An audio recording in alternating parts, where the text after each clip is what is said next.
So we are here, the two ministries, the Ministry of Interior and National Administration, together with the Ministry of Water. And the purpose of calling you today is just to give you an update with regards to the issue of the water infrastructure within the country. I'm here with my colleague, the PS in charge of water and sanitation, PS Rono. And then we also have the Deputy Inspector General of Police, Mr. Gabo, together with our CS, Professor Kindiki. Now mine is very simple. It's just to invite the PS in charge of water and sanitation to make a few remarks, and then subsequently we have the CS for Interior and National Administration to address you. Thank you.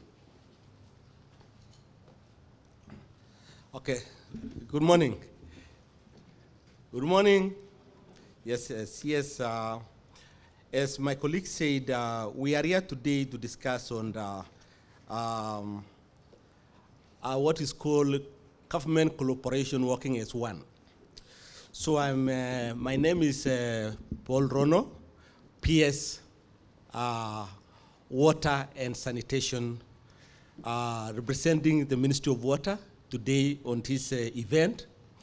As you are aware that the government has invested a lot on water over the years in terms of dams, pipelines, metering, boreholes, or water pans across the country. And this infrastructure is so critical to the livelihood of our Kenyans.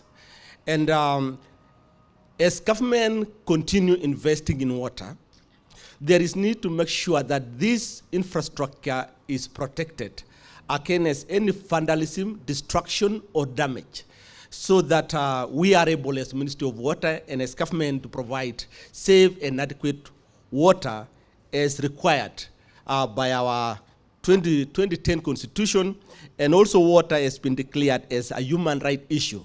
But we cannot achieve this unless we invest and we protect this infrastructure. So for the last 1 year, we've been doing analysis in terms of the amount of money the government is losing every year because of what is called non-revenue water.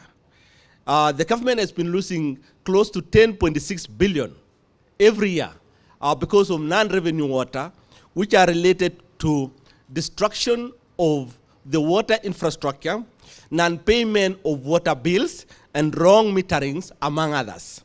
And to address this issue of non-revenue water, there is need to see the components which are associated to non-revenue water, which one of it is the destruction of the infrastructure, and another one is related to the commercial issues.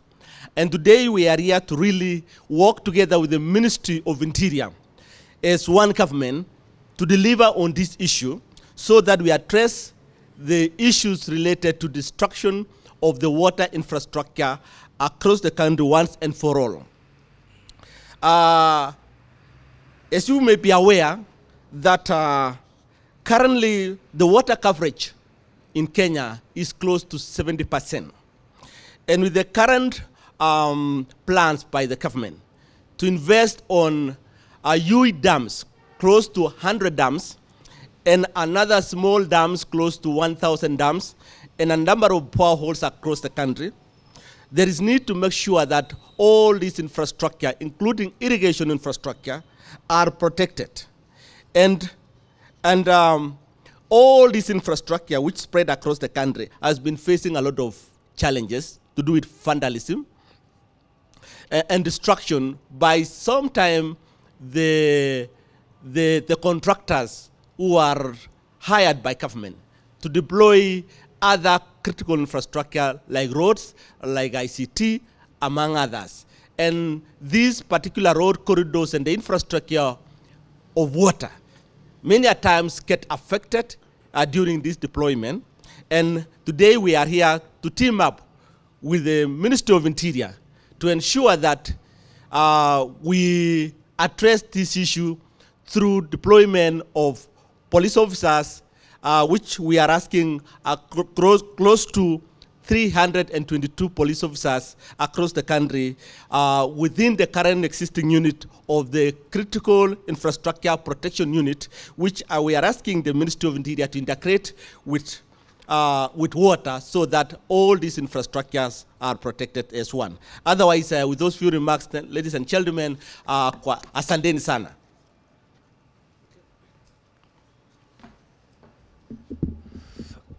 Well,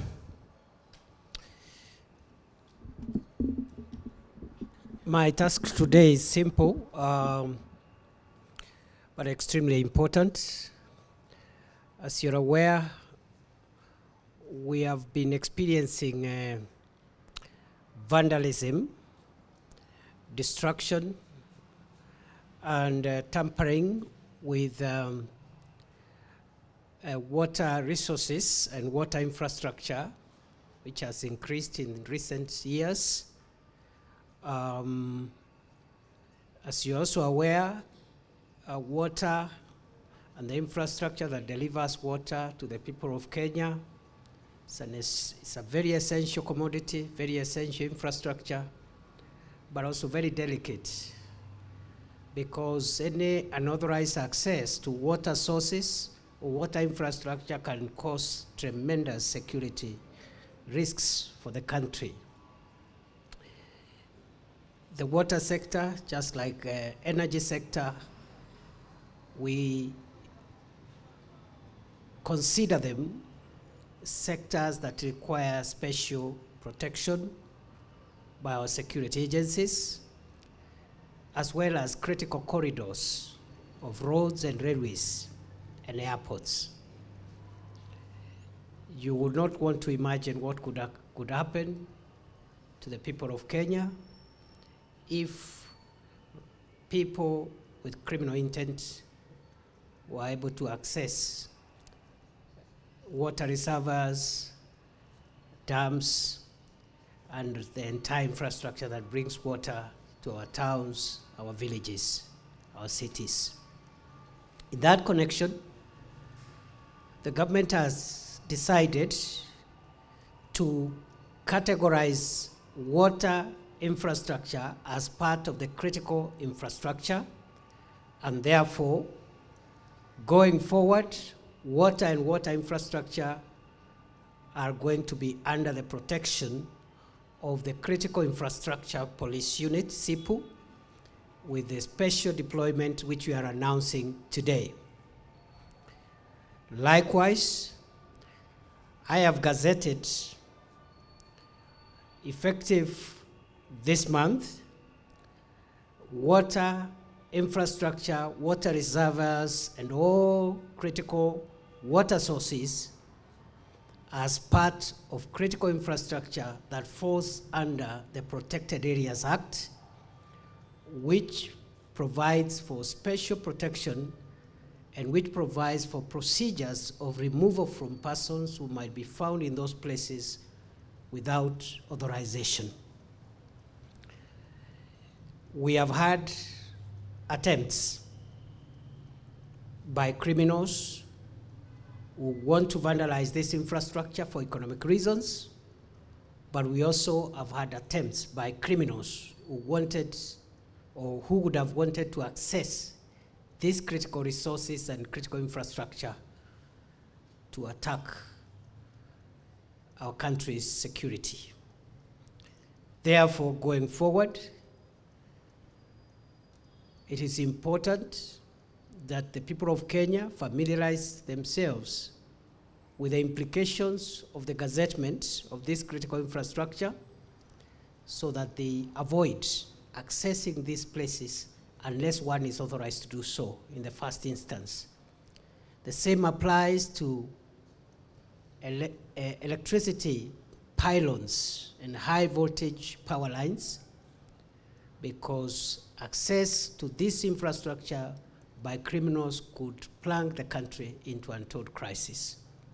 And therefore, water and water infrastructure, the critical infrastructure in the water sector now falls part of the gazetted critical infrastructure, and it's now protected under an enhanced critical infrastructure police units deployment, which will be assessing from time to time to be able to know the needs from the Ministry of Water.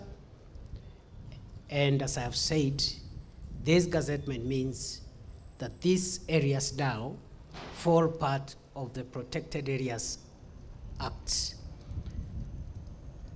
That is all for today. I have the apologies of the Minister for Water, the Honorable Alice Muthoni Wahome, who is away out of the country on official duty. But today's announcement was just to make it clear that going forward, water now and the critical infrastructure that supports our water supply in our cities, in our towns, in our villages, is a protected category under the law, because we have already issued the necessary gazette notices. Thank you, have a good afternoon, and God bless you.